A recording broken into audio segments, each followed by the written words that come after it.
taufik, kasih dan hidayahnya sehingga kita bisa hadir dalam kegiatan informasi awal penyampaian secara terpadu terkait dengan implementasi atau akan disosialisasikannya kebijakan tentang penataan desa di Indonesia, yaitu perubahan kedua Undang-Undang Nomor 6 Tahun 2014 yang hari ini menjadi Undang-Undang Nomor 3 Tahun 2024.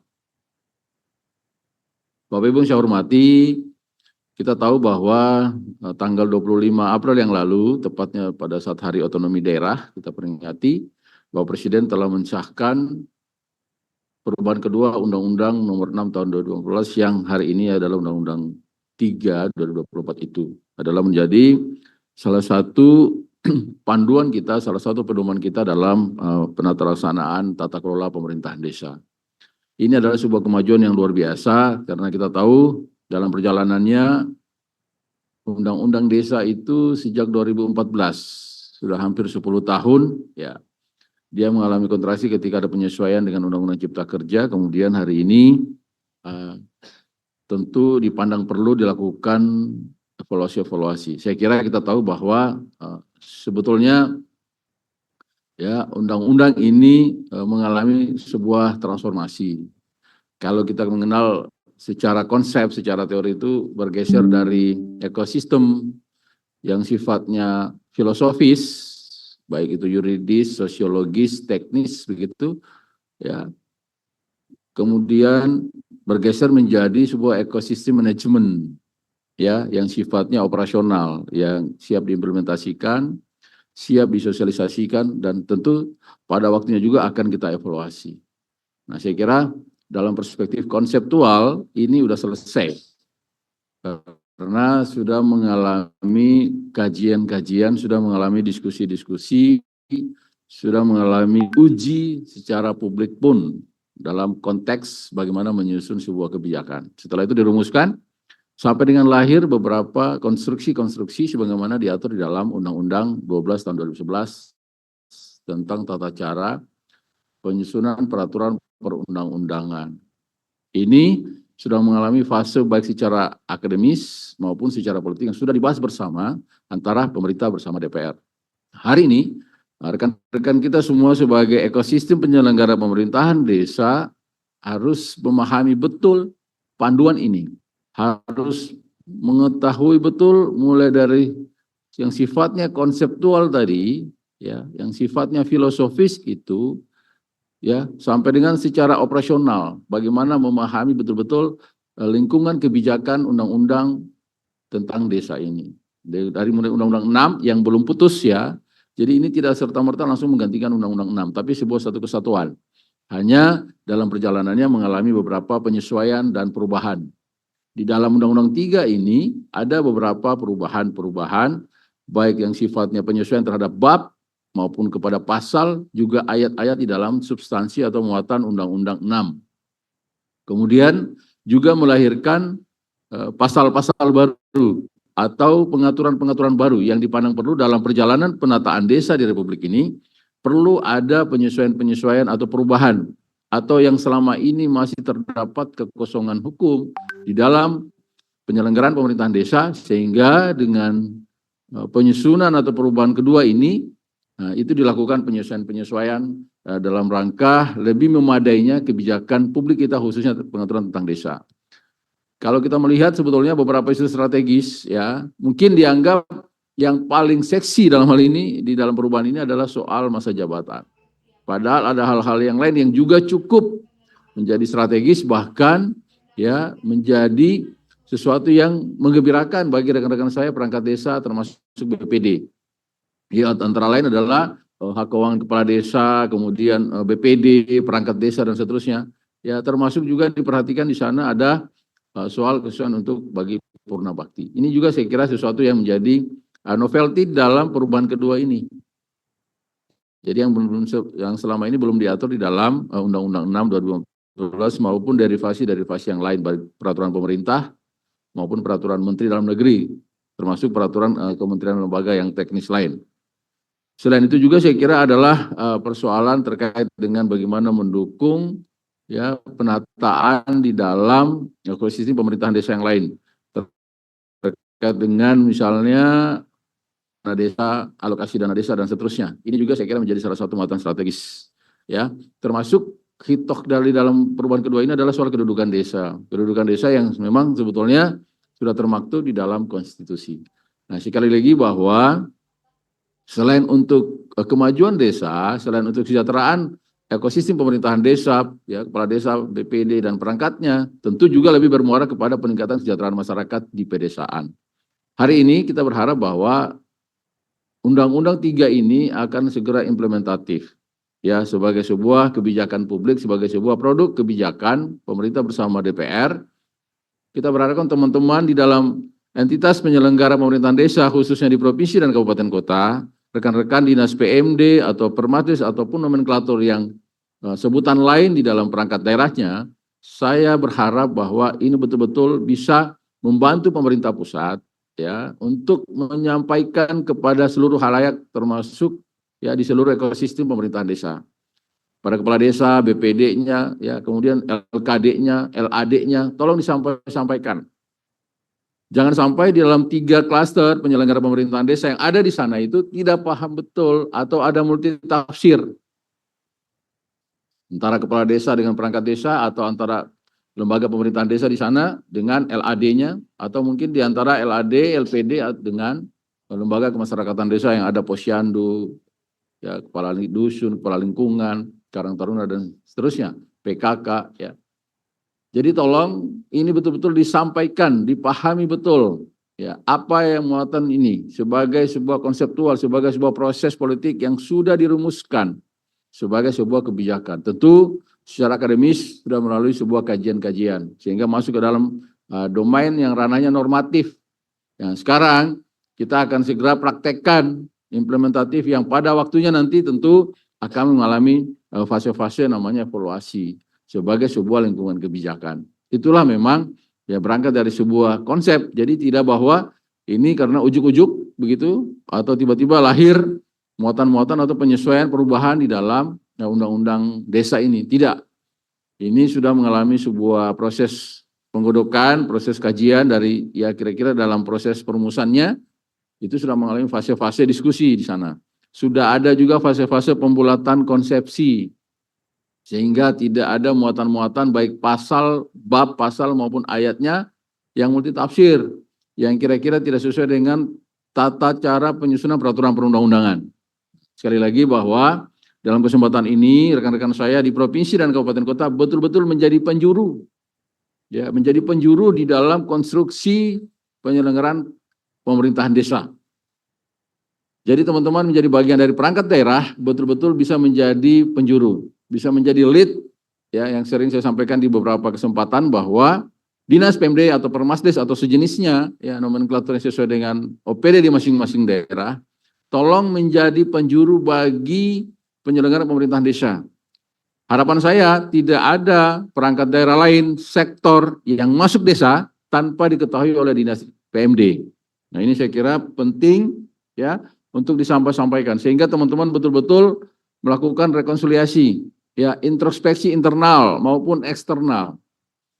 Sudah sejauh mana pemahaman teman-teman dinas PMD kepada desa di wilayahnya atau di daerahnya? Ya, urusan pertanian, urusan pangan, urusan inflasi, urusan infrastruktur, urusan batas desa. Jadi teman-teman tidak hanya pure mengurusi yang kira-kira linear dengan urusan misalnya kalau kabupaten kota ke provinsi dan pusat. Tidak hanya soal aparatur desa, batas desa, ya, tentang RPJMD, APBD, Siskaudes, tentang BPD, kerjasama antar desa, ya. Tidak hanya bicara soal PKK, Posyandu, LAD, tidak juga hanya bicara Prodeskel, Indeskel ataupun, ya, evaluasi perkembangan desa yang lain. Jadi teman-teman juga ikut memahami apa yang menjadi isu strategis nasional. Ya, isu strategis nasional antara lain soal inflasi, P3DN, pengentasan kemiskinan, termasuk kemiskinan ekstrim, ya, pengendalian inflasi, pencegahan stunting dan seterusnya. Jadi teman-teman harus melek terhadap isu strategis itu. Nah, sehingga Anda betul-betul menjadi penjuru jika urusan pemerintahan daerah itu masuk desa oleh OPD manapun, ya, apalagi yang sifatnya pelayanan dasar. Sebagai informasi awal, untuk pelayanan dasar di desa, ya kita sudah mulai expand ke depan. Posyandu itu akan juga ikut menangani pelayanan dasar yang ada di wilayah desanya masing-masing. Tidak hanya selama ini mengurusi bidang kesehatan saja yang identik dengan ibu, anak, ibu hamil, dan seterusnya. Dan saya kira ke depan juga itu kita kembangkan. Sekali lagi bahwa berangkat dari pemahaman, ya, kebijakan, pemahaman, rumusan-rumusan yang ada di dalam peraturan perundang-undangan secara memadai, secara komprehensif, Anda tentu sudah bisa menjadi penjuru, menjadi moderator di dalam tata kelola pemerintahan desa, termasuk yang dilakukan oleh rekan-rekan perangkat daerah lain, baik lembaga teknis daerah maupun organisasi badan yang ada di daerah masing-masing. Nah, ini saya kira sekali lagi tolong betul-betul pahami tugasnya, pahami regulasinya, dan lakukan sinergi dan kolaborasi. Sehingga betul-betul mimpi kita menjadi desa maju, mandiri, sejahtera, dan mungkin juga bahagia, itu bisa terwujud. Sekali lagi, jangan sampai di antara kita pendekatan yang multitafsir. Ingat, tidak bahwa kita boleh menafsirkan secara equal di dalam kebijakan ini, di dalam norma peraturan perundang-undangan. Tapi ada hierarki pemerintahan, ada asas-asas umum berpemerintahan yang baik. Jadi jangan sampai misalnya pemahaman masing-masing di kabupaten kota atau di provinsi selalu oke, equal, karena itu memang norma di dalam peraturan perundang-undangan, norma hukum seperti itu kedudukannya. Tapi ingat bahwa ada tata cara penyusunan perundang-undangan. Ini sesuatu kebijakan yang diputuskan oleh pemerintah bersama DPR. Kalau ada masukan-masukan dalam bagaimana caranya, implementasinya, nah itu menjadi sebuah bahan masukan sehingga proses implementasi kebijakan itu secara konseptual, secara teori juga itu menjadi fase sendiri. Jangan sampai ada metode implementasi, ada tata cara implementasi kebijakan yang tidak tepat, ini akan menjadi persoalan. Jadi jangan sampai bilang, oh itu sudah lahir Undang-Undang 3/2024, ini perubahannya dan seterusnya. Tapi ketika implementasinya itu salah metodenya, salah cara menyampaikannya, itu akan salah penafsirannya. Ya, sekali lagi bahwa di dalam implementasi kebijakan itu ada juga hal-hal yang mempengaruhi. Kalau secara teori kita kenal mungkin salah satunya baik yang sifatnya content policy maupun context of implementation. Jadi banyak faktor-faktor yang bisa mempengaruhi sehingga penafsiran terhadap sebuah kebijakan publik itu termasuk undang-undang desa ini itu bisa menjadi bercabang, ya, karena mungkin ketidakselarasan atau ketidakharmonisan kita secara konseptual maupun secara operasional dalam perspektif manajerial.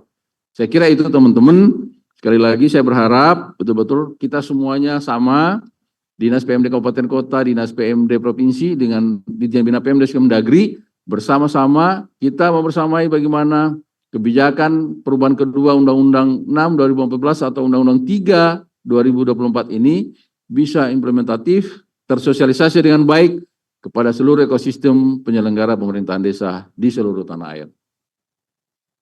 Saya kira itu mungkin beberapa hal yang dapat saya sampaikan secara teknis, ya, baik dari sisi filosofis konseptual tadi maupun implementasinya nanti akan dijelaskan rekan-rekan saya dari Ditjen Bina Pemdes yang akan dipimpin oleh Ibu Sekretaris Ditjen Bina Pemdes Kemendagri. Terima kasih sekali lagi untuk semua atensi, untuk semua perhatian, untuk semua dukungan rekan-rekan Bina Pemdes atau rekan-rekan PMD yang ada di kabupaten kota dan provinsi. Ingat, karena kita kompak dan bersatu, desa maju mandiri dan bahagia, hal yang sangat mudah untuk kita capai sesuai dengan apa yang dicita-citakan di dalam kebijakan pengaturan tentang desa ini. Sekali lagi, selamat mengikuti kegiatan sosialisasi.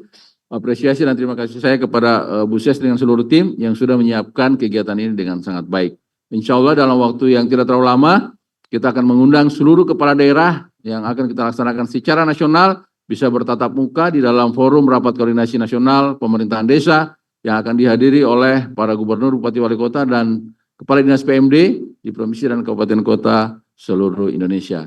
Insya Allah dalam waktu yang sesegera mungkin, tidak terlalu lama. Saya kira itu beberapa hal yang dapat saya sampaikan. Sekali lagi terima kasih.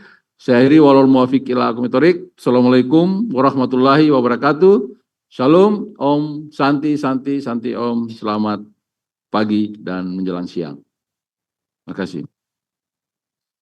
Terima kasih kepada Bapak Direktur Jenderal Bina Pemerintahan Desa, Acara selanjutnya adalah persiapan penyampaian materi oleh Ibu Sekretaris Direktorat Jenderal Bina Pemerintahan Desa.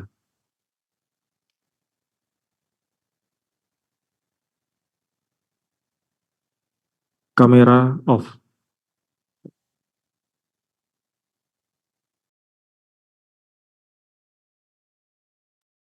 Zoom in.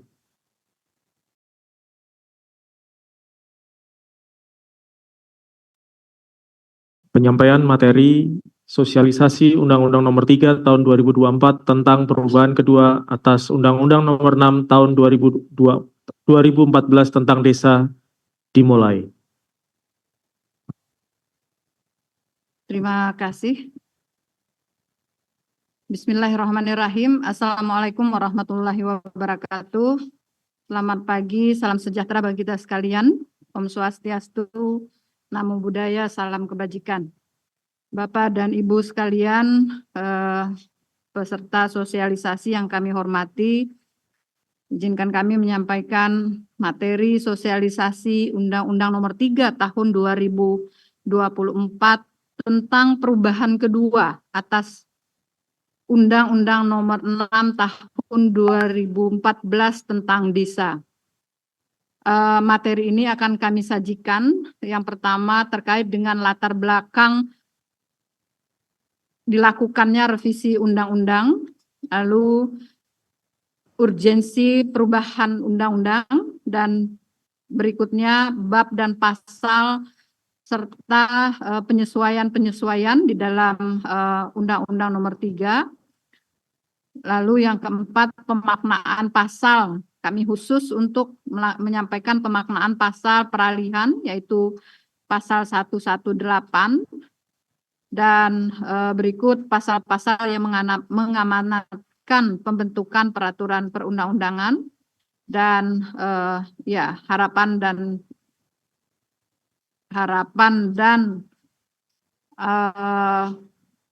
pesan yang akan kami sampaikan terkait dengan terbitnya revisi Undang-Undang Desa.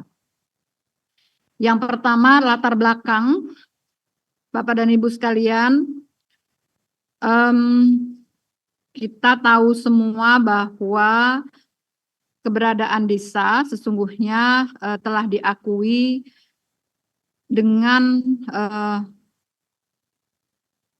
dimandatkan khusus berdasarkan pasal 18 Undang-Undang Dasar Negara Republik Indonesia, baik di dalam pasal 18 huruf B maupun pasal 18 tunggal. Nah, keberadaan desa sekali lagi atas kedudukan yang telah diatur tadi, bahwa desa sesungguhnya telah berkembang dalam perjalanan ketatanegaraan negara Republik Indonesia, bahwa desa telah berkembang dalam berbagai bentuk sehingga perlu dilindungi dan diberdayakan agar menjadi kuat, maju, mandiri, demokratis, hingga menciptakan landasan yang kuat dalam melaksanakan pemerintahan, pembangunan, dan menuju masyarakat yang adil, makmur, dan sejahtera. Keberadaan desa sebagaimana dimaksud di dalam pasal 18 ini kemudian diakomodir di dalam undang-undang khusus, yaitu Undang-Undang Nomor 6 Tahun 2014. Selanjutnya Undang-Undang Nomor 6 ini kemudian bertransformasi menjadi kepala desa yang telah semakin aktif berperan sebagai pemimpin formal, lalu terjadinya penyelenggaraan pemerintahan desa yang semakin birokratis dan kewenangan desa yang semakin bertambah.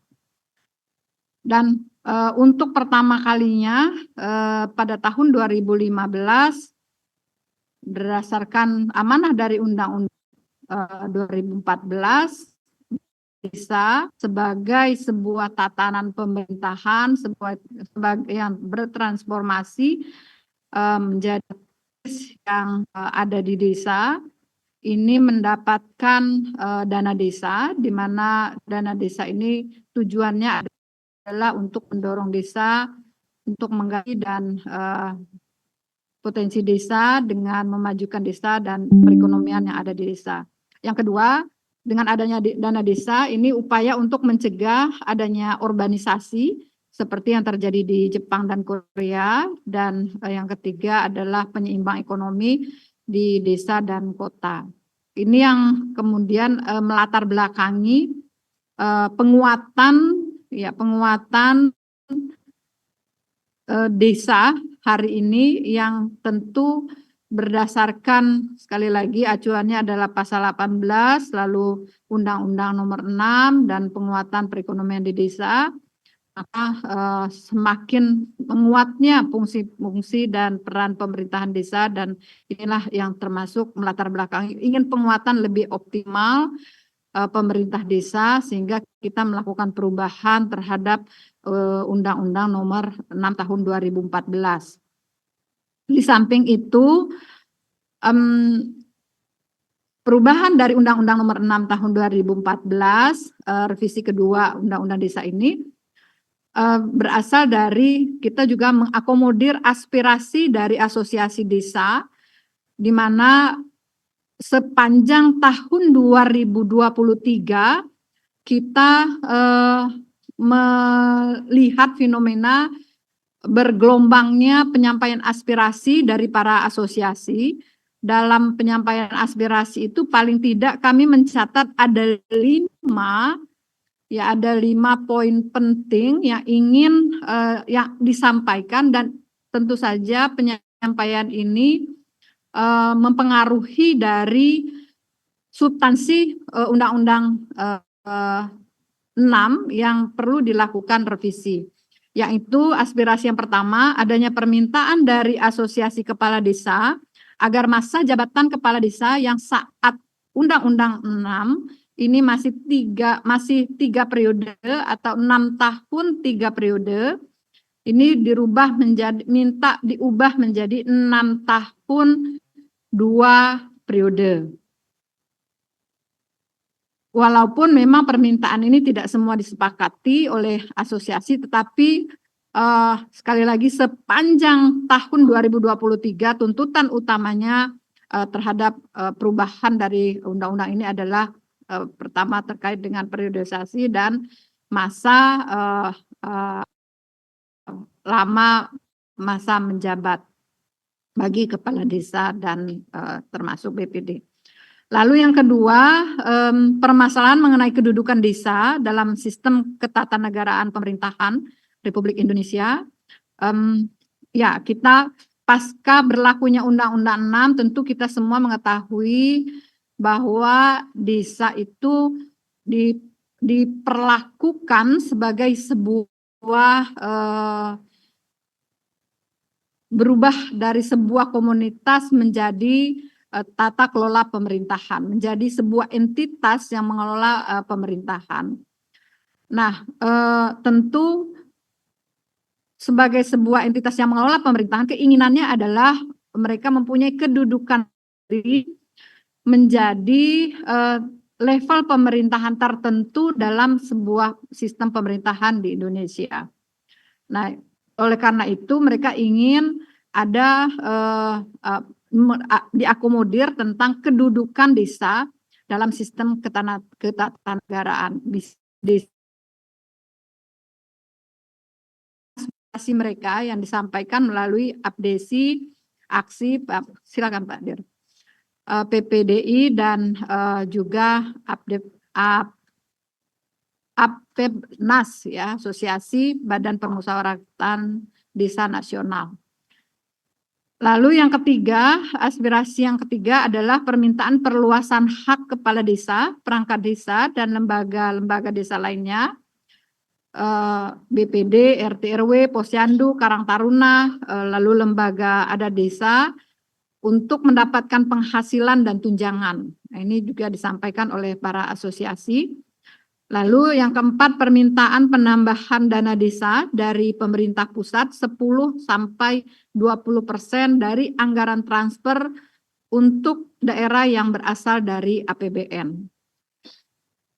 Yang kelima, aspirasi yang kelima adalah adanya beberapa pemerintah daerah kabupaten, kota yang mengalami kesulitan untuk memenuhi ADD. Nah, ini minta ditambahkan ADD-nya, lalu juga mekanisme perubahan terkait dengan penyaluran ADD. 5 hal ini kami mencatat poin-poin pokok dari aspirasi yang tentu saja ini juga menjadi latar belakang dari perubahan Undang-Undang 6 tahun 2014. Next slide. Atas aspirasi ini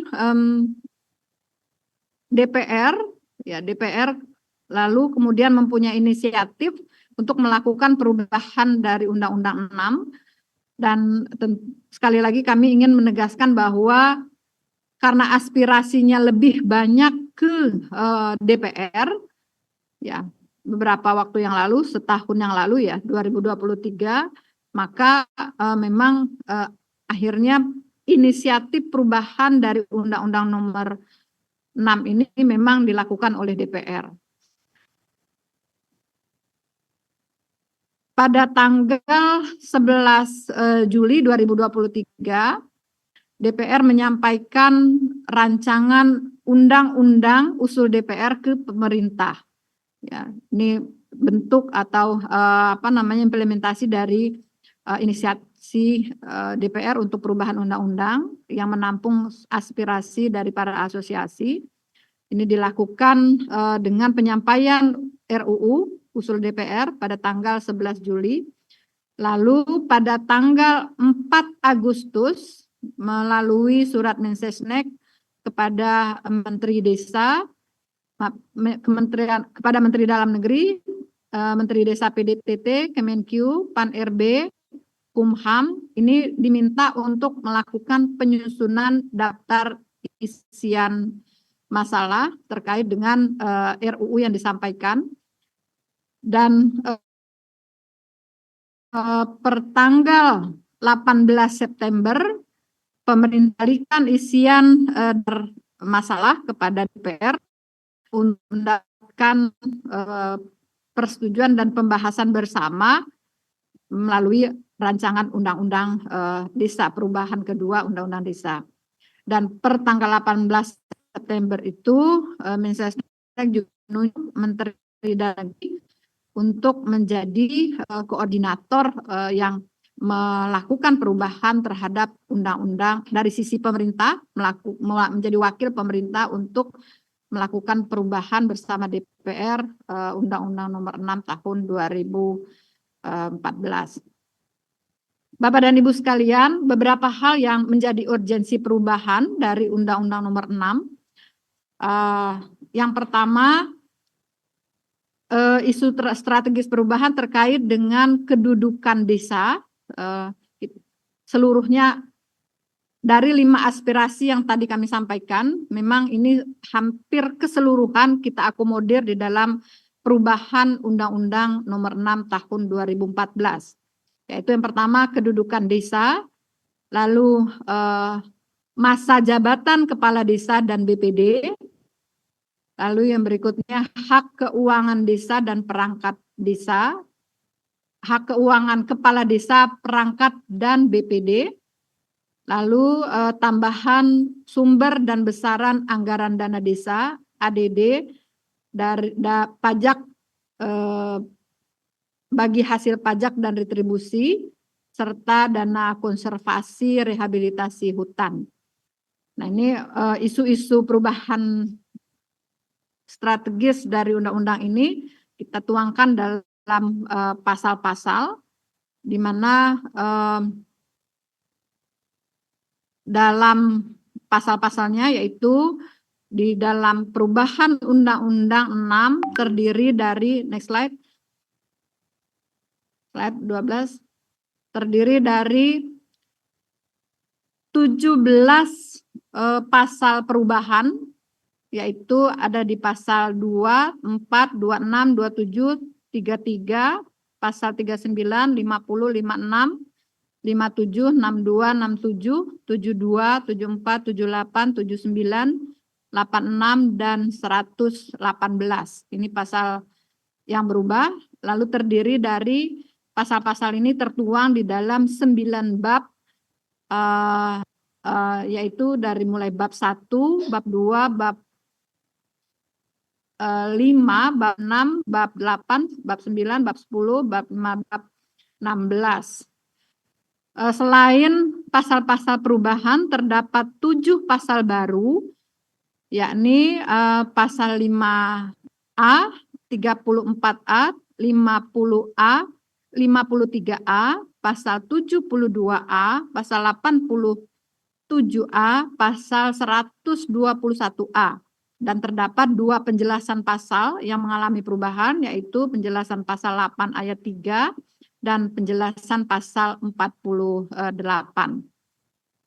Ini secara keseluruhan konstruksi perubahan dari pasal-pasal yang berubah dari Undang-Undang 6 ke Undang-Undang Nomor 3 Tahun 2024. Bapak dan Ibu sekalian, kami ingin pada kesempatan hari ini sosialisasi untuk pertama kalinya kepada Bapak dan Ibu selaku tentu saja pengampu teknis dari penyelenggaraan pemerintahan desa melalui UPD di tempat Bapak dan Ibu berada. Kami ingin kesempatan ini menyampaikan teknis dari perubahan pasal-pasal yang telah kami sampaikan tadi, yaitu mulai dari pasal 2. Lanjut. Pasal 2 pada undang-undang sebelumnya ini disebutkan bahwa penyelenggaraan pemerintahan desa, pelaksanaan pembangunan desa, pemberdayaan masyarakat desa, dan pemberdayaan masyarakat, pembinaan kemasyarakatan desa, dan pemberdayaan masyarakat desa berdasarkan Pancasila dan Undang-Undang Dasar Negara Republik Indonesia tahun 1945, Negara Kesatuan Indonesia dan Bhinneka Tunggal Ika. Nah, di dalam perubahan kita menghilangkan kata desa di belakang penyelenggaraan pemerintahan desa, pembangunan desa, tetapi kita sebutkan di awal, yaitu bahwa desa menyelenggarakan pemerintahan, pembangunan, pembinaan kemasyarakatan, dan pemberdayaan masyarakat. Substansinya sama, tetapi kita melakukan perubahan pada penulisan, ya, pada penulisan sesuai dengan kaidah-kaidah penulisan yang saat ini ada di IYD kita. Ini untuk pasal 2, lalu berikut pasal, next slide. Tidak ada perubahan secara substantif, ini hanya menyesuaikan dengan tata bahasa. Next slide.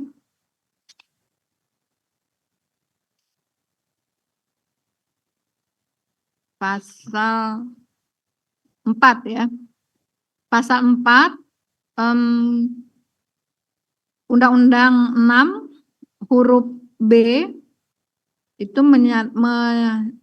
menyebutkan memberikan kejelasan status dan kepastian hukum atas desa dalam sistem ketatanegaraan Republik Indonesia demi mewujudkan keadilan bagi seluruh rakyat Indonesia. Dilakukan perubahan dengan yang berbunyi memberikan kejelasan kedudukan desa dalam sistem ketatanegaraan Republik Indonesia dalam mengatur dan mengurus urusan pemerintahan desa dan kepentingan masyarakat setempat demi mewujudkan keadilan bagi seluruh rakyat Indonesia. Nah, ini menghilangkan kata status dan kepastian hukum atas desa karena kata status dan kepastian hukum sendiri ini sesungguhnya begitu ditetapkan desa di dalam begitu desa diwadahi dalam sebuah undang-undang, maka sesungguhnya kepastian hukum itu melekat di dalam undang-undang itu. Jadi tidak perlu kita sebutkan di dalam pemaknaan pasal, tetapi sudah secara langsung dia melekat pada implementasi dari keberadaan undang-undang yang menjadi norma atau pengaturan tentang desa. Lalu kejelasan status, nah ini juga kejelasan status bahwa desa statusnya sudah dimuat di dalam pasal yang ada di undang-undang, bahwa desa itu statusnya ada di bawah kabupaten kota, dan kedudukan status desa itu sudah dimuat di dalam undang-undang, maka tidak perlu lagi melakukan penjelasan terhadap kedudukan status karena sudah diatur sendiri dalam pasal di dalam undang-undang. Nah, kita memperjelas tentang kedudukan di mana memang di dalam Undang-Undang Nomor 6 terkait dengan kedudukan ini masih terlihat sumir, dan oleh karena itu kita lakukan perbaikan dalam pasal di mana kejelasan kedudukan ini lebih kita tekankan terkait dengan fungsinya pemerintahan desa, yaitu mengatur dan mengurus urusan pemerintahan kepentingan masyarakat di desa setempat, dan ini kita tuangkan di dalam pasal-pasal berikutnya di dalam Undang-Undang Nomor 3. Next slide, pasal 5A, ini pasal baru, yaitu belum diatur sebelumnya. Bunyi pasalnya yaitu desa yang berada di kawasan suaka alam, kawasan pelestarian hutan produksi dan kebun produksi berhak mendapatkan dana konservasi dan atau dana rehabilitasi berdasarkan ketentuan perundang-undangan. Nah, ini sekali lagi ini belum pernah ada, dan memang sampai saat ini belum pernah desa belum pernah mendapatkan dana konservasi ataupun dana rehabilitasi, dan ini kita akan atur bagaimana mekanismenya. Lalu ketentuannya nanti akan diatur di dalam peraturan pemerintah. Slide penjelasan pasal 8 ayat 3 huruf H.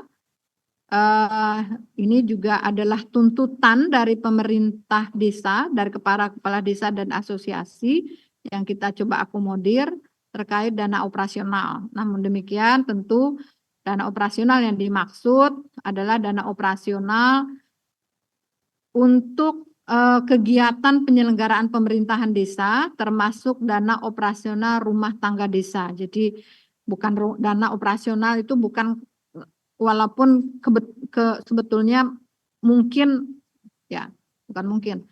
Ada beberapa asosiasi mengatakan bahwa dana operasionalnya itu adalah dana operasional kepala desa, sama seperti dana operasional menteri dan pejabat lainnya. Tetapi dalam konteks pemerintahan desa, di mana posisi saat ini kita menempatkan pemerintah desa itu sebagai birokrasinya di pemerintah desa, maka operasional itu tidak melekat pada pribadi, pada kepala desanya, tetapi melekat pada operasional pemerintahannya, yaitu termasuk operasional rumah tangga desanya. Jadi bukan operasional pribadi. Nah, ini harus dijelaskan kepada teman-teman kepala desa.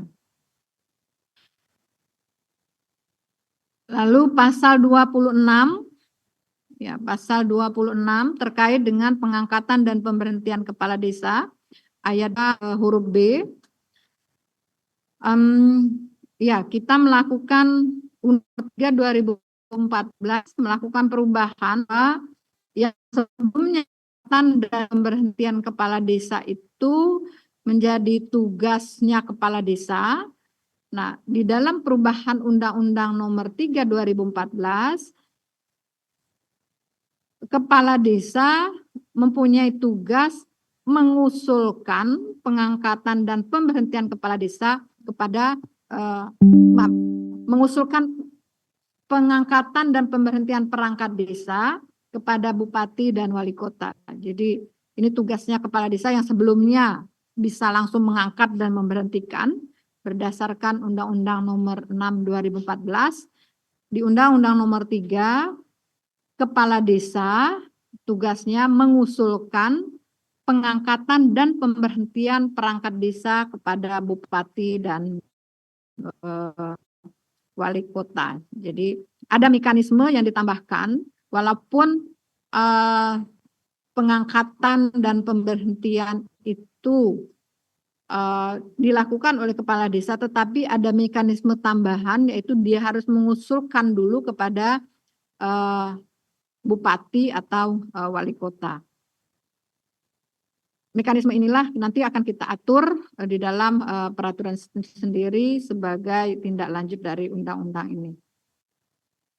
Pasal 26 ayat 3 Undang-Undang 6 2014 menyebutkan bahwa dalam melaksanakan tugas kepala desa berhak menerima penghasilan tetap setiap bulan, tunjangan, dan penerimaan lainnya yang sah, serta mendapat jaminan kesehatan.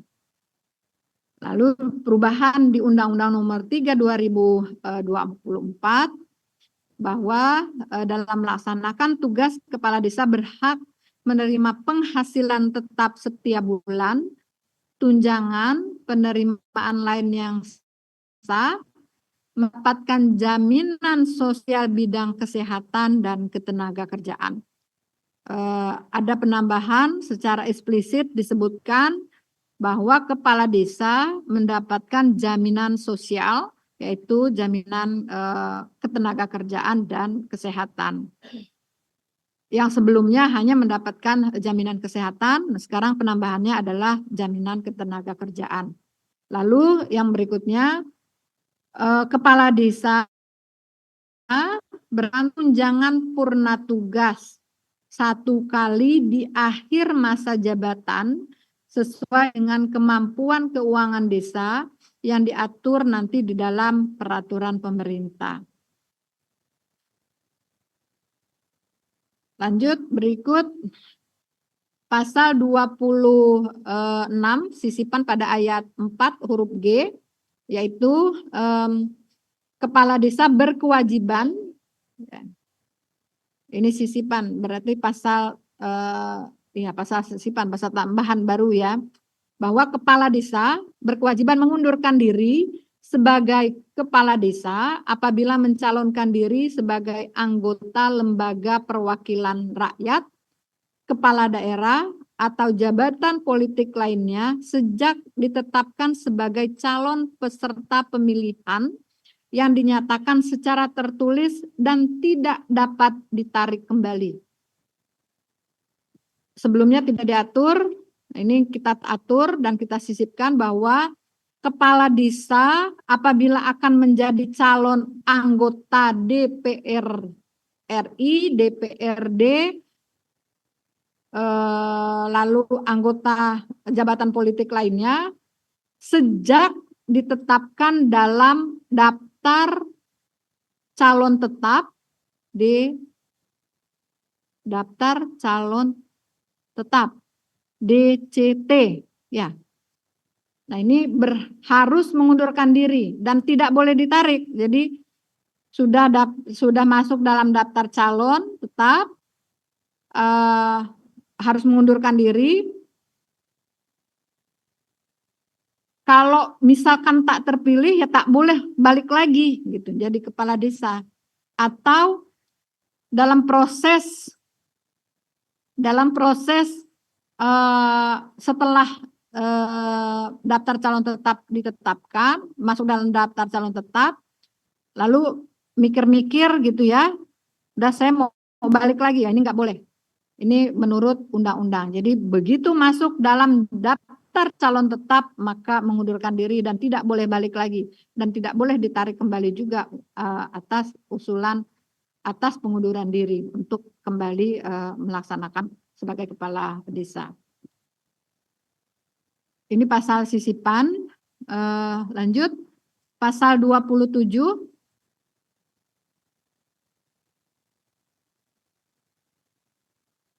Pasal 27 adalah keseluruhan, ini pasal terkait dengan kewajiban kepala desa untuk menyampaikan laporan, ya. Bahwa yang pertama, kepala desa wajib memberikan dan atau menyebarkan informasi penyelenggaraan pemerintahan desa secara tertulis kepada masyarakat desa setempat setiap akhir tahun anggaran. Yang kedua, penyampaian laporan pertanggungjawaban penyelenggaraan pemerintahan desa pada masa akhir jabatan dalam forum musyawarah desa. Yang C, memberikan laporan pertanggungjawaban penyelenggaraan pemerintahan desa secara horizontal dalam bentuk lisan dan tertulis kepada BPD setiap tahun anggaran. Yang ketiga, menjadi pengayom semua golongan masyarakat. Yang E, menyampaikan laporan pertanggungjawaban penyelenggaraan pemerintahan desa setiap tahun anggaran secara vertikal kepada bupati atau wali kota. Dan yang terakhir F, menyampaikan laporan pertanggungjawaban pemerintahan desa pada akhir masa jabatan kepada bupati wali kota. Pasal 33. Ya, ini perubahan redaksional dari Undang-Undang Nomor 6 2014, yaitu yang sebelumnya calon kepala desa wajib memenuhi persyaratan huruf A, warga negara Republik Indonesia. Nah, ini di dalam penulisan di IID bahwa bukan warga negara Republik Indonesia, tetapi warga negara Indonesia. Dan seterusnya, ini penyesuaian dengan frasa ya, dengan atau penulisan. Ya, lanjut pasal 34A. Ini belum diatur sebelumnya, bahwa terkait dengan calon kepala desa ini. Ya, calon kepala desa yang kurang dari 2, ya, atau tunggal. Boleh enggak calon tunggal? Menurut Undang-Undang 3 2004 boleh dengan diatur antara lain yang pertama, calon kepala desa paling sedikit berjumlah 2 orang. Ya. Dalam hal calon kepala desa sebagaimana dimaksud ayat 1 tidak terpenuhi dan hanya terdapat 1 calon kepala desa terdaftar, panitia pemilihan kepala desa memperpanjang masa pendaftaran calon kepala desa selama 15 hari. Prinsip awal adalah 2 orang, tapi kalau enggak dapat maka perpanjang masa pencalonannya, pendaftaran. Diperpanjang 15 hari. Nah, dalam hal tidak bertambahnya setelah diperpanjang, ya, panitia pemilihan kepala desa memperpanjang kembali. Jadi, perpanjangan pertama 15 hari, perpanjangan kedua 10 hari. Nah, dalam hal perpanjangan kembali masa pendaftaran calon kepala desa sebagaimana dimaksud ayat 3 berakhir dan hanya terdapat 1 calon kepala desa terdaftar, panitia pemilihan kepala desa bersama-sama BPD menetapkan calon kepala desa terdaftar secara musyawarah dan mufakat. Panitia bersama BPD setelah 25 hari, ya, atau 15 hari perpanjangan pertama tidak terdapat calon, lalu tambah lagi 10 hari tidak bertambah juga calonnya, lalu secara bersama-sama BPD dan panitia pemilihan menetapkan calon kepala desa yang terdaftar. dengan 1 orang tadi. Nah, ketentuan lebih lanjut tentang tata cara pemilihan 1 calon kepala desa diatur dalam peraturan pemerintah.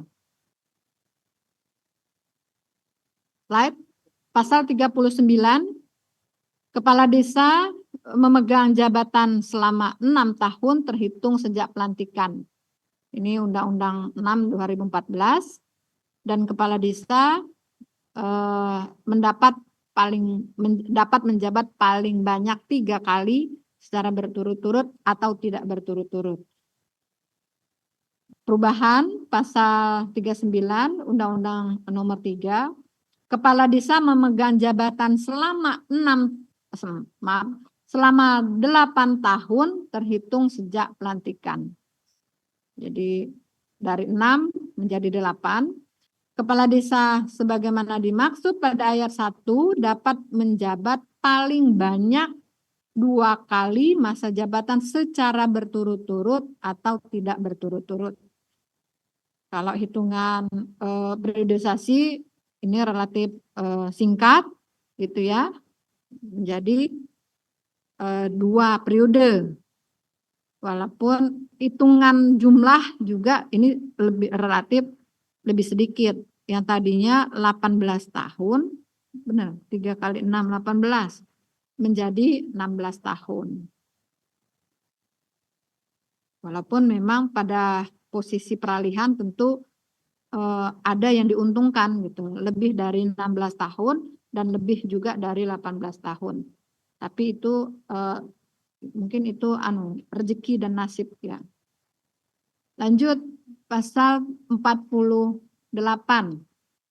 Ini yang belum diatur sebelumnya di Undang-Undang Nomor 6, yaitu pasal 48 tentang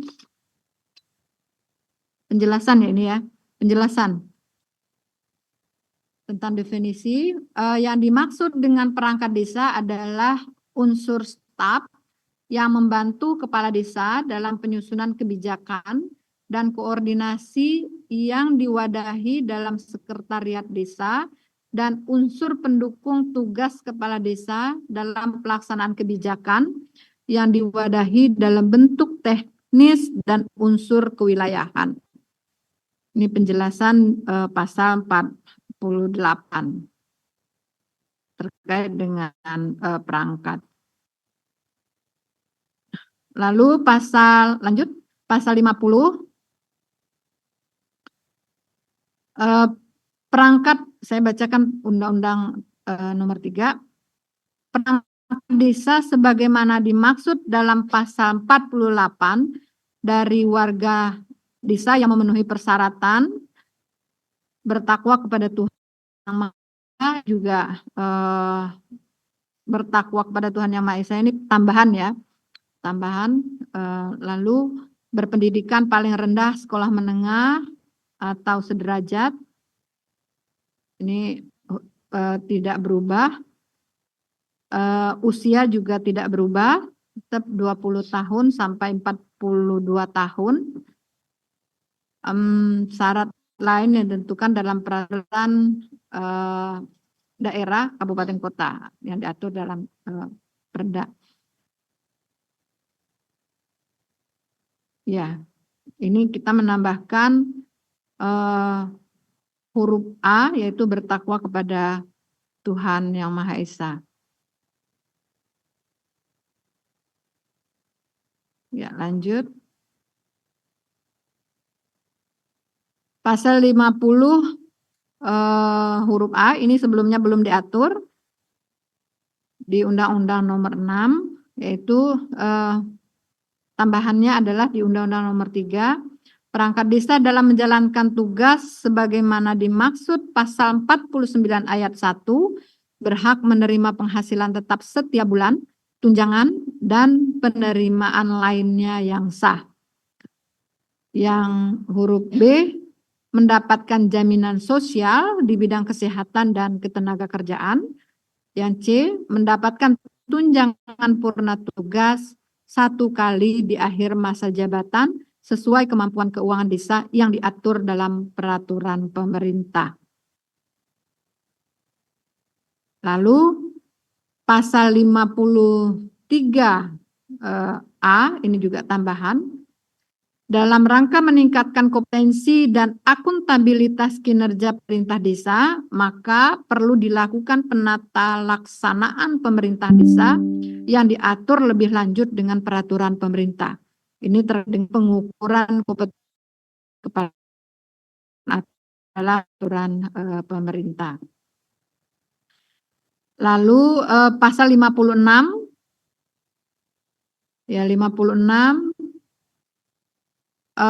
Undang-Undang Nomor 3 ini terkait dengan 30% keterwakilan perempuan yang ini terkait dengan keterwakilan ya. Tapi tambahan adalah keterwakilan perempuan 30%.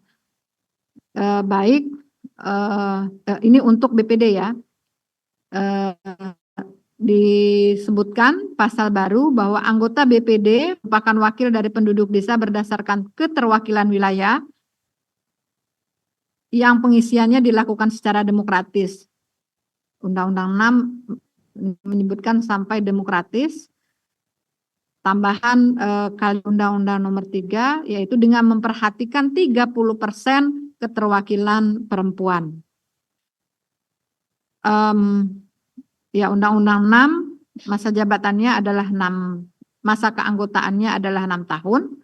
Undang-Undang Nomor 3 menjadi 8 tahun mengikuti kepala desa, masa jabatan kepala desa.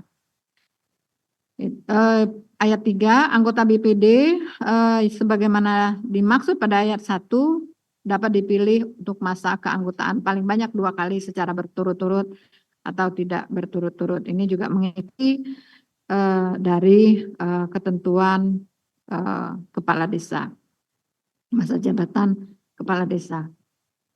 Pasal 57.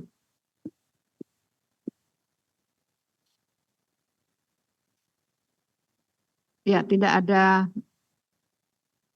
Ini hanya menggeser ya, bergeser dari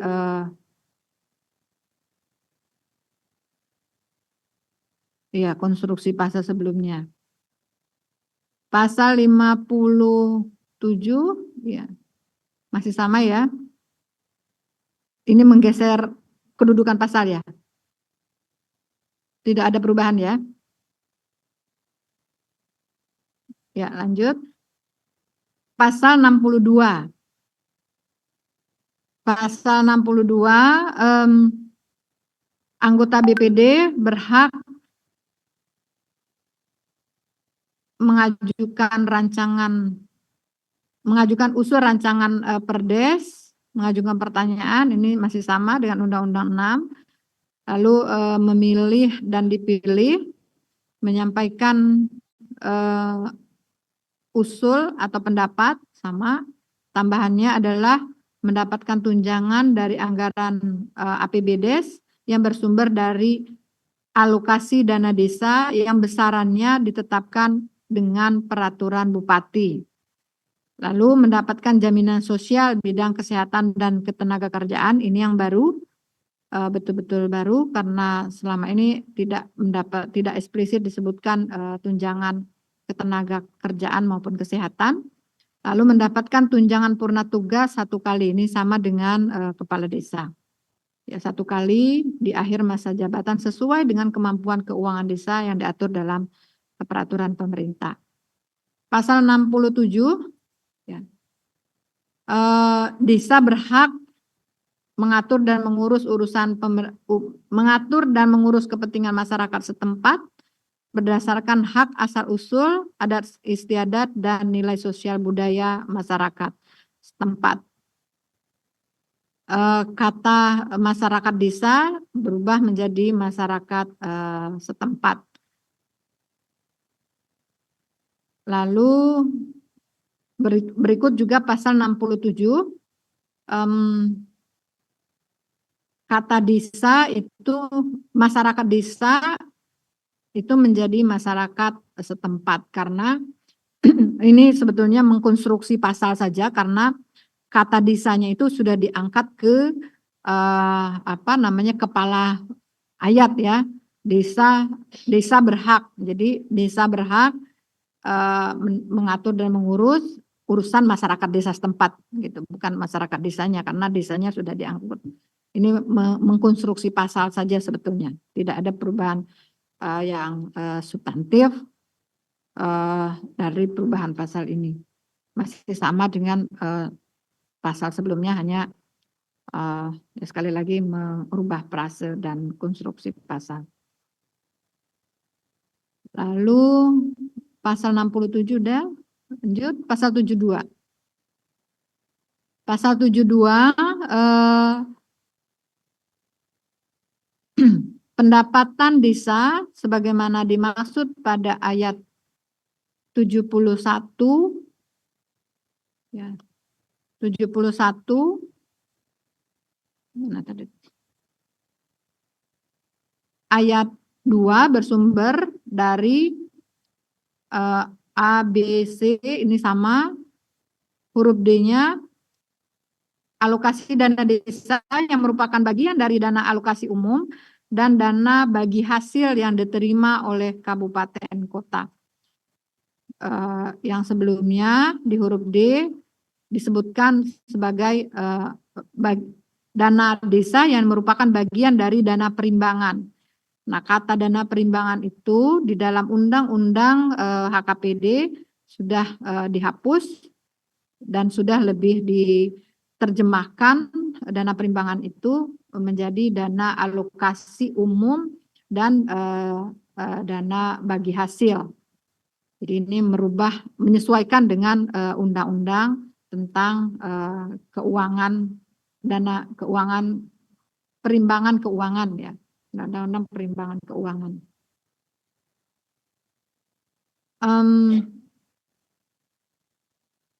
Ya, pasal 72 ayat 2 juga demikian. Pasal 72 ayat 2 di mana dibunyikan di dalam Undang-Undang Nomor 3 yaitu alokasi anggaran belanja dimaksud pada ayat 1 bersumber dari belanja pusat berupa dana desa dari dana transfer daerah ya dengan mengefektifkan program yang berbasis desa secara berkeadilan dan dapat ditingkatkan sesuai kemampuan keuangan negara. Pasal ini adalah pasal yang tadinya pemerintah desa melalui asosiasi kepala desa menginginkan ada tambahan 20% dana transfer. ADD maupun DD itu 20% dari dana transfer.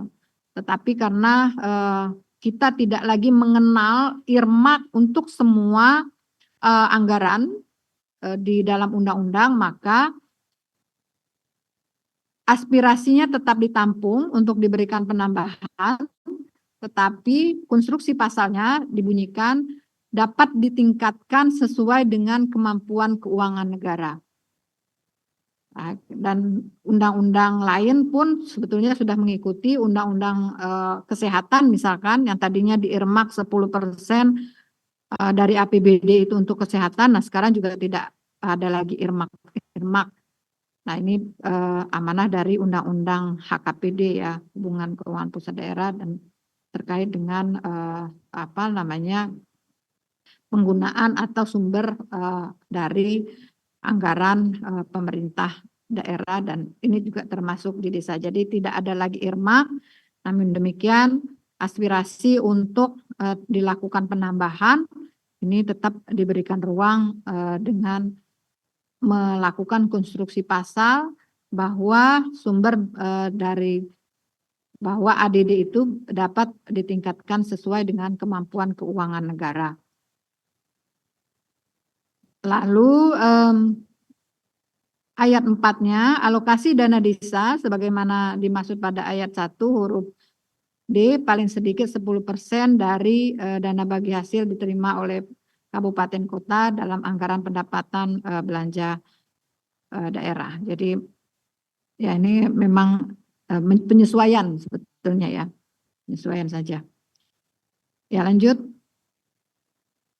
masih pasal 72, besaran 10% dari ayat 5, besaran 10% dari dana alokasi umum sebagaimana dimaksud pada ayat 4 diprioritaskan untuk pembayaran penghasilan tetap yang diteruskan dari rekening pemerintah kepada rekening desa.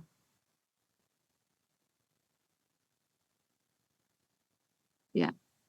Lalu berikut pasal 72 ayat 8, ketentuan lebih lanjut mengenai pendapatan desa dan penyaluran dana alokasi umum sebagaimana dimaksud ayat 1 sampai 5 diatur dalam peraturan pemerintah. Pasal 72A sebelumnya belum diatur, ini baru diatur di Undang-Undang Nomor 3, yaitu pendapatan desa sebagaimana dimaksud dalam pasal 72 dikelola sesuai dengan prioritas pembangunan desa, pendidikan kemasyarakatan, pembinaan kemasyarakatan, dan pemberdayaan masyarakat guna menciptakan lapangan kerja yang meningkatkan perekonomian dan kesejahteraan masyarakat desa. Berikut pasal 74.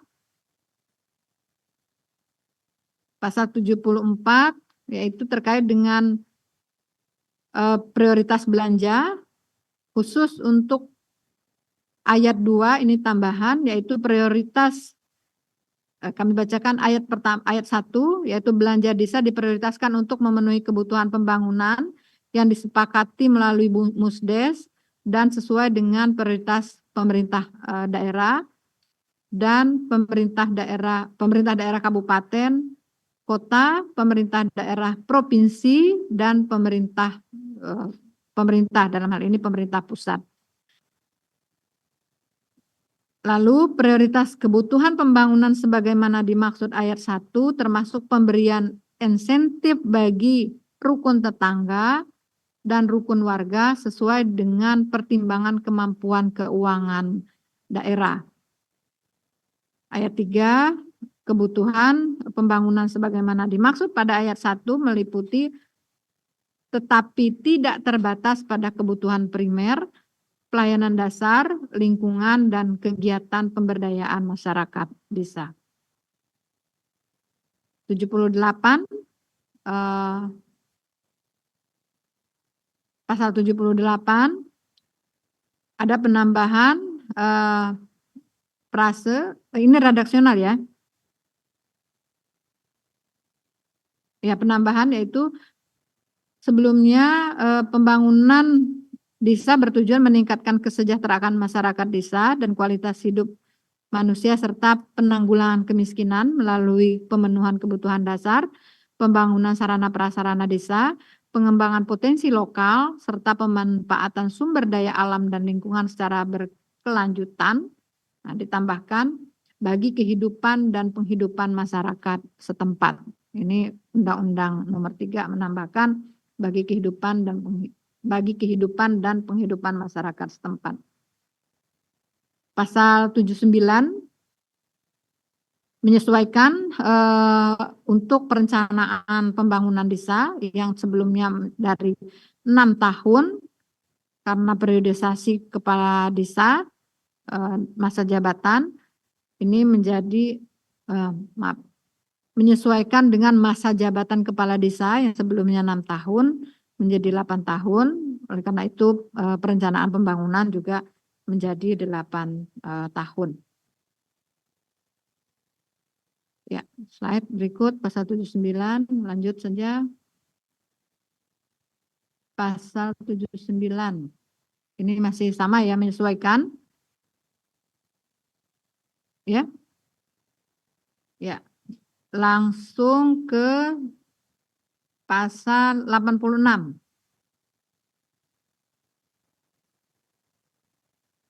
Ini terkait dengan sistem informasi DISA.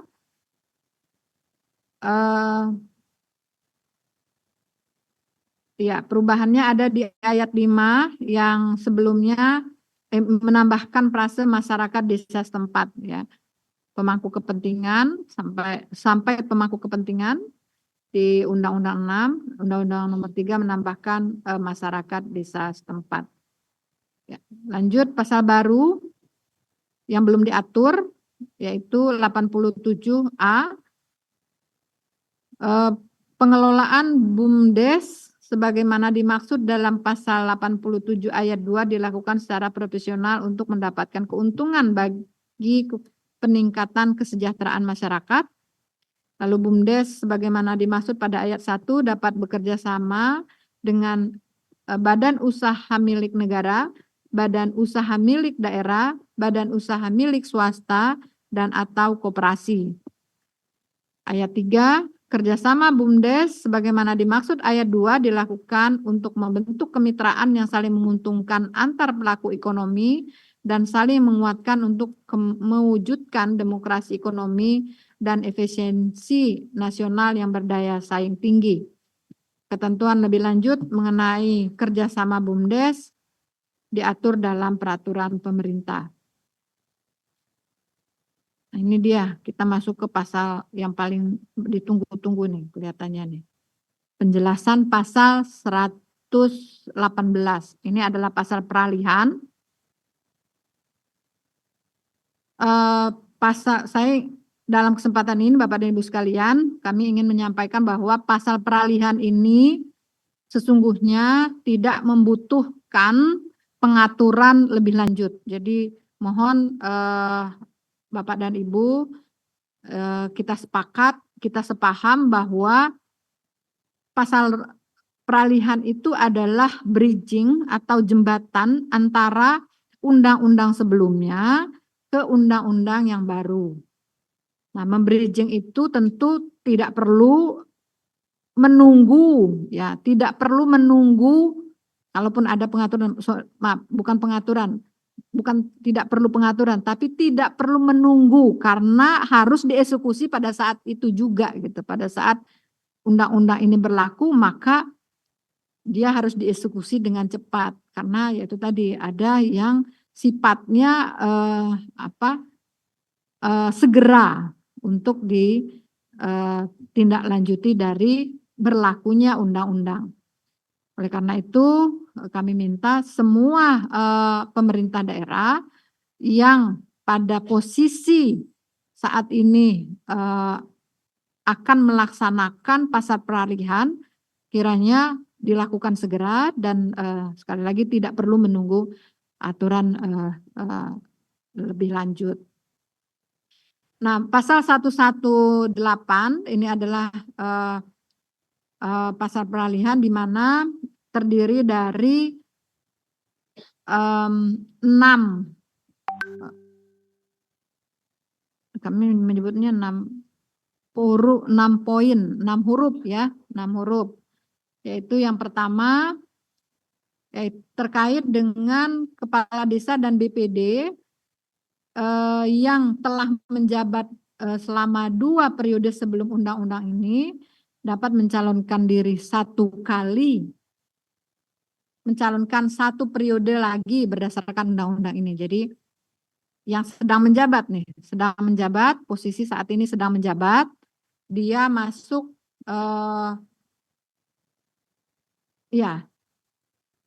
yang telah ya, kepala desa dan anggota BPD yang telah menjabat 2 periode, dia dapat mencalonkan diri 1 periode lagi. 1 periode lagi, berarti kalau 2 periode dia sudah selesai 12 tahun ya, baik dia berturut-turut maupun tidak berturut, diakumulasi 2 kali 6, maka dia boleh besok kalau mau calon lagi, boleh mencalonkan sekali lagi untuk periode 1 periode dengan 8 tahun, gitu ya, yang telah menjabat. Lalu Huruf B, kepala desa dan anggota BPD yang masih menjabat periode pertama, masih berarti sedang berlangsung nih. Dan periode kedua, menyelesaikan sisa jabatannya sesuai dengan ketentuan undang-undang ini dan dapat mencalonkan 1 periode lagi. Jadi kami contohkan kalau ada kepala desa atau anggota BPD yang saat ini kedudukannya saat ini masih menjabat. Misalkan katakanlah kepala desa A masih menjabat periode kedua di tahun ketiga. Maka menyelesaikan sisa masa jabatan 3 tahun ditambah, kalau ketentuan undang-undang ini menjadi 8 tahun, maka 3 tahun ditambah 3 tambah 3 tambah 2, 5 tahun. Berarti dia menyelesaikan nanti setelah 5 tahun, ya. Baik periode pertama, kepala desa baik periode pertama dan periode kedua. Kalau dia baru menjabat 3 tahun, maka dia menyelesaikan sisa jabatannya 5 tahun lagi. Karena mendapatkan tambahan 2 tahun dari jabatan dari periode sebelumnya 6 tahun menjadi 8 tahun. Kapan nambahnya? Ya nambahnya nanti, enggak sekarang. Nambahnya nambahnya setelah selesai 6 tahun, ya tambah 2 tahun. Yang harus dilakukan oleh pemerintah daerah tentu nanti melakukan perubahan pada SK-nya yang tadinya 6 tahun menjadi 8 tahun. Lalu dia dapat mencalonkan 1 kali lagi. Kalau setelah 5 tahun tadi, maka dia mencalonkan 1 kali lagi. Boleh. Untuk dia mengikuti, untuk mencalonkan diri menjadi kepala desa dan atau anggota BPD. Nah, yang huruf C, kepala desa dan anggota BPD yang masih menjabat pada periode ketiga menyelesaikan sisa masa jabatannya sesuai dengan ketentuan undang-undang ini. Dia periode ketiga, baik berturut-turut atau tidak berturut-turut. Baik, ya kita nggak tahu, pokoknya dia udah 3 kali aja nih. Saya ini 3 kali nih, periode ketiga. Nah, periode ketiga, dia masa saat ini menjabat sudah 3 tahun. Berarti dia akan menyelesaikan ya kan, karena mendapatkan tambahan 2 tahun. Tapi dia tidak boleh mencalonkan diri kembali, gitu ya bedanya untuk yang periode ketiga. Lalu huruf D, kepala desa yang sudah terpilih, ya, tetapi belum dilantik, masa jabatannya mengikuti ketentuan undang-undang ini. Misalnya, kepala desa pemilihannya di Januari, Januari yang lalu, atau di Desember yang lalu, tapi belum dilantik sampai saat ini. Maka masa jabatannya bukan 6 tahun, karena waktu dia dipilih kan masih periodenya Undang-Undang 6 tahun. Tetapi karena undang-undang ini keluar dan memerintahkan di huruf D ini, maka pelantikannya mengikuti menjadi 8 tahun. Tugasnya kepala daerah yaitu meng-SK-kan dia tidak 6 tahun tetapi menjadi 8 tahun. Lalu huruf E, nah ini yang rame nih. Kepala desa yang berakhir masa jabatannya sampai dengan bulan Februari dapat diperpanjang sesuai dengan ketentuan undang-undang ini. Bapak dan Ibu sekalian, khusus untuk huruf E. Kami ingin menekankan melalui forum sosialisasi ini kepada Bapak dan Ibu selaku Kepala UPD atau yang mewakili bahwa yang pertama, kenapa kami awali tadi dengan latar belakang dari aspirasi dan lain-lain, karena sesungguhnya undang-undang ini critical point-nya terhadap perubahan yaitu adalah keinginan dari asosiasi, kita menampung keinginan dari asosiasi kepala desa untuk mendapatkan tambahan perpanjangan masa jabatan 2 tahun berdasarkan undang-undang ini. Nah, oleh karena itu bagi kepala desa yang berakhir bulan Februari,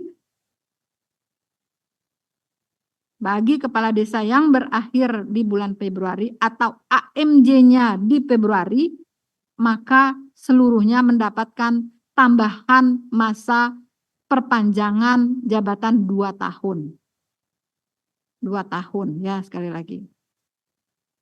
Ini huruf E ini adalah mengakomodir, sekali lagi mengakomodir aspirasi dari para asosiasi. Jadi walaupun di sini ada kata dapat, tetapi makna sesungguhnya kita memaknai secara historikal terbitnya revisi undang-undang ini, di mana makna sesungguhnya adalah mengakomodir seluruh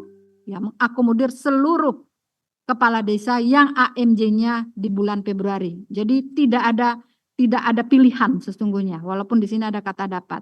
Kami ingin menyampaikan pesan ini dari sisi pemerintah dan DPR selaku pembuat undang-undang dengan mempertimbangkan historikal dari keluarnya perubahan Undang-Undang 6. Jadi mohon ini dicatat oleh teman-teman di pemerintah daerah, dan mohon Bapak dan Ibu sekalian selaku UPD memberikan masukan kepada kepala daerah. Makna pasal 118 huruf E ini adalah mutlak perpanjangan bagi kepala desa yang berakhir AMJ-nya di bulan Februari, ya, di bulan Februari 2024. Jadi tidak ada excuse, tidak ada pilihan kepala daerah dapat atau enggak ada. Walaupun secara tertulis demikian, tetapi kembali pada historikal penyusun undang-undang baik oleh kesepakatan dari DPR dan pemerintah. Historikalnya adalah ini ada menampung aspirasi itu kemudian dituangkan di dalam pasal peralihan ini dan menjadi mutlak untuk dilaksanakan. Mohon tidak untuk diskusi terhadap huruf E, bahwa saat ini kami per Februari yang lalu mendapatkan informasi dari para asosiasi, ada sejumlah kepala desa yang memang berakhir di bulan Februari dan semuanya minta diperpanjang. Atas dasar itu kemudian undang-undang ini terbit. Oleh karenanya tidak lagi ada excuse untuk mengatakan bahwa ini dikembalikan kepada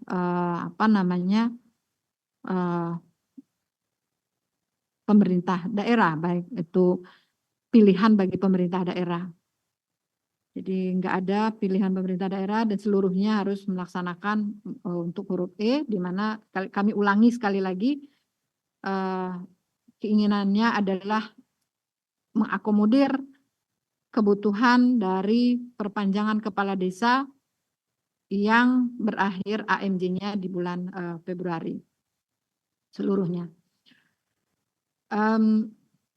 Demikian penjelasan untuk huruf E. Saya rasa mudah-mudahan ini bisa clear, bisa bagi kepala daerah yang telah melaksanakan Pilkades dan AMJ-nya terhitung mulai dari Februari, maka seluruh kepala desa yang AMJ-nya Februari itu tetap diperpanjang.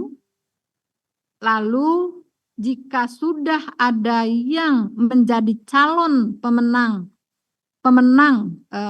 atau calon kepala desa terpilih, maka pelantikannya dapat dilakukan setelah berakhirnya masa jabatan perpanjangan dari kepala desa yang AMJ-nya di bulan Februari. Jadi dilantik 2 tahun kemudian. Dan contoh dari kasus ini sudah dilakukan oleh salah satu kabupaten, yaitu di Banjarnegara, sudah melakukan perpanjangan dan akan melantik 2 tahun kemudian bagi calon kepala desa terpilih.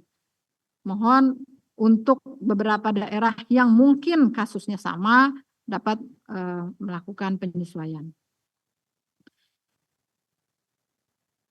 Pasal peralihan huruf F, perangkat desa yang berstatus sebagai pegawai negeri sipil melaksanakan tugasnya sampai ditetapkannya penempatannya yang diatur dalam peraturan pemerintah. Ya. Lanjut. Ya, kita masih ada pasal 121 ya.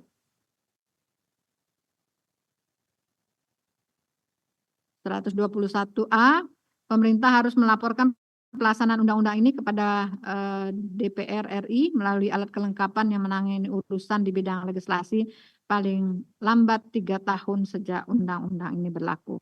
Jadi mohon sekali lagi kita bisa melaksanakan undang-undang ini baik yang tertuang dalam peraturan peralihan yang saat ini harus segera diimplementasikan maupun secara keseluruhan dari perubahan dari pelaksanaan Undang-Undang Nomor 3 yang pada 3 tahun ke depan kita akan melaporkan pelaksanaan undang-undang ini kepada DPR. Ya, Bapak dan Ibu sekalian, di dalam undang-undang ini ya harapannya akan lebih implementatif, kita dapat melaksanakan undang-undang ini lebih implementatif, lebih membuka ruang bagi tidak terjadinya ambigu terhadap pemaknaan, dan tentu saja yang kedua harapannya adalah meningkatnya kinerja pemerintah desa dan BPD. Kita tahu kinerja berbanding lurus dengan kesejahteraan, dan beberapa pasal dan beberapa pengaturan di undang-undang ini sudah mengakomodir tentang kesejahteraan kepala desa. Oleh karena itu harapannya ya meningkatnya kinerja pemerintah desa dan BPD. Yang ketiga adalah adanya peningkatan kesejahteraan. Sekali lagi pasal-pasalnya sudah mengakomodir, ada tunjangan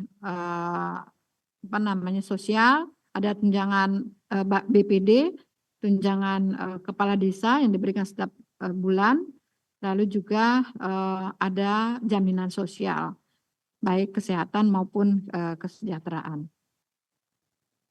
Ya, kita berharap dengan undang-undang ini bisa menjadi lebih maju, mandiri, dan sejahtera. Baik Bapak dan Ibu sekalian, beberapa hal yang dapat kami sampaikan dalam forum sosialisasi ini. Sekali lagi, sosialisasi ini baru pada tahap awal, baru mensonding kepada Bapak dan Ibu sekalian perubahan-perubahan dari pasal-pasal yang diakomodir di dalam Undang-Undang Nomor 3 2024 tentang perubahan kedua Undang-Undang 6 tentang desa, dan harapannya kita akan bisa melaksanakan secara baik dan benar, dan kami tadi sudah disampaikan oleh Bapak Dirjen akan mengundang para gubernur, bupati, wali kota seluruh Indonesia dan juga kepala dinas DPMD dalam waktu dekat hadir langsung di Jakarta untuk melakukan sosialisasi dan menyampaikan kebijakan-kebijakan pasca berlakunya Undang-Undang Nomor 3 2024. Kami mohon maaf dalam kesempatan ini memang tidak dibuka ruang tanya jawab karena kita punya keterbatasan waktu, dan sekali lagi kami menyampaikan mari kita laksanakan pengaturan ini secara benar, dan apabila ada hal-hal yang memang sangat krusial dan urgen, saya rasa kita bisa melakukan surat menyurat atau administrasi untuk kita tanggapi secara tertulis dan fasilitasi langsung. Kami cukupkan untuk materi. Kami akhiri billahi taufiq wal hidayah. Wassalamualaikum warahmatullahi wabarakatuh. Selamat siang, salam sejahtera bagi kita sekalian. Om Santi, Santi, Santi Om. Kami kembalikan ke Nancy. Terima kasih Ibu Sekretaris untuk materi yang telah disampaikan pada siang hari ini, dan kepada Bapak Ibu sekalian dari pemerintah daerah untuk pertanyaan dapat disampaikan di kolom chat melalui Google Form yang sudah tersedia ataupun melalui korespondensi melalui surat menyurat ke Direktorat Jenderal Bina Pemerintahan Desa. Sekali lagi, untuk pertanyaan dapat dituangkan di dalam Google Form yang tersedia di kolom chat atau korespondensi melalui surat menyurat di Direktorat Jenderal Bina Pemerintahan Desa. Terima kasih untuk perhatian dan kerjasama Bapak Ibu sekalian dalam mensukseskan kegiatan sosialisasi Undang-Undang Nomor 3 Tahun 2024 tentang perubahan kedua atas Undang-Undang 6 Tahun 2014 tentang Desa pada hari Senin 6 Mei tahun 2024. Akhir kata, wabillahi taufik wal hidayah. Wassalamualaikum warahmatullahi wabarakatuh. Selamat siang, salam sejahtera untuk kita semua. Om Santi, Santi, Santi, Sadu, Sadu, Sadu, salam kebajikan. Terima kasih. Meeting